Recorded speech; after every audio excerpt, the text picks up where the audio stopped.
Okay, everybody, I don't know if you can see what Monty's up to, but he's down there with a little diaper, like an honest wipe, and I'm up here with Windex wipes, and we are going at it together. Our favorite thing to do together. Cleaning!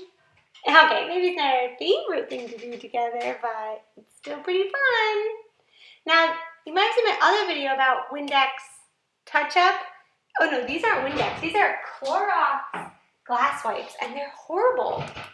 This product sucks. Sorry, but look how streaky it is. It's not as good as when I use my Windex thing. But if only like they made this, but like Windex. I remember seeing, oh, you have to see Monty, he's so cute. Are you cleaning down there? Ah. Why do you put it in your mouth? Look yucky. He's not really cleaning, just so you guys know. He's kind of, I mean, he is wiping on the floor, actually, so. Never mind, he is cleaning. There's Iggy. Are you gonna clean next? Are you gonna pick up all her hair? Oh, she's sleepy. It's hot out.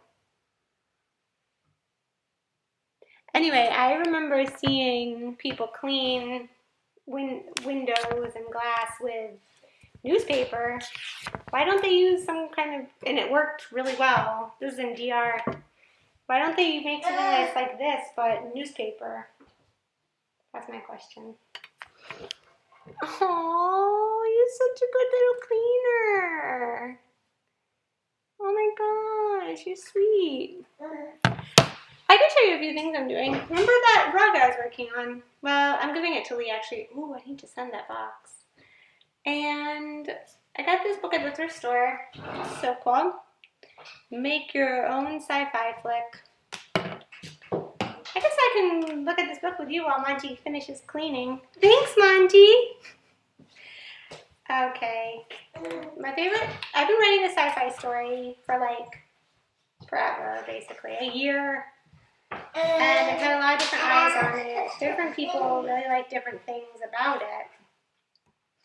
And maybe, like, I sent it to a really old friend of mine, and he's like, oh, you know, when you turn this into a movie, blah, blah, blah. And I was like, oh, I wasn't even thinking of it that way, but it is kind of cinematic. I really like, so this is, I am really good at descriptions, but I'm not very good at plot.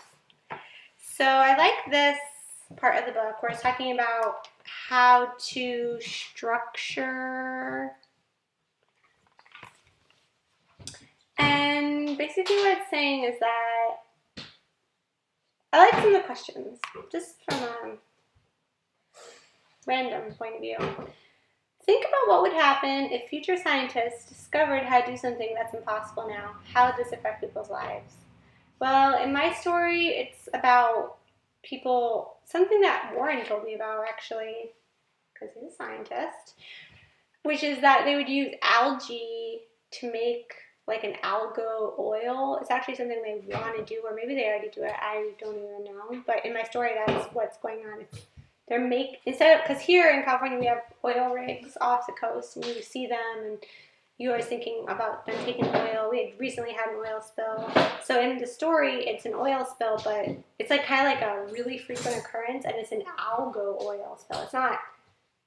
It's a artificially made algae that came from another planet that produces oil. Anyway, so that's kind of that part of my story. And yeah, it's saying like read a magazine like Popular Science to get ideas about what's going on. Well, I don't even need to do that because I can just ask Warren. Thanks, Woody. And this is what my story is also about. It says, imagine what home and school life will be like for a kid, 200 years from now. That's kind of like what's going on in my story. It's domestic sci-fi. So it's about like a home life. It's really about our family. And a robo-dog and blah, blah, blah. So I have a conflict, and I have how I'm trying to fix the problem. The conflict is that the male is actually in love with the robo-dog and not the pregnant female. And I decided that I'm going to fix it by dressing up like a dog and doing other things. Monty's like, this video is getting kind of long, Mom, and I'm bored of cleaning without you. Okay, cliffhanger. I'll be back later so I can tell you more about my sci-fi story. Comment, like, subscribe, and give me feedback on where you see my story going. I feel like most of you out there that would be watching this already know about this story because I've been obsessing about this story for a really long time.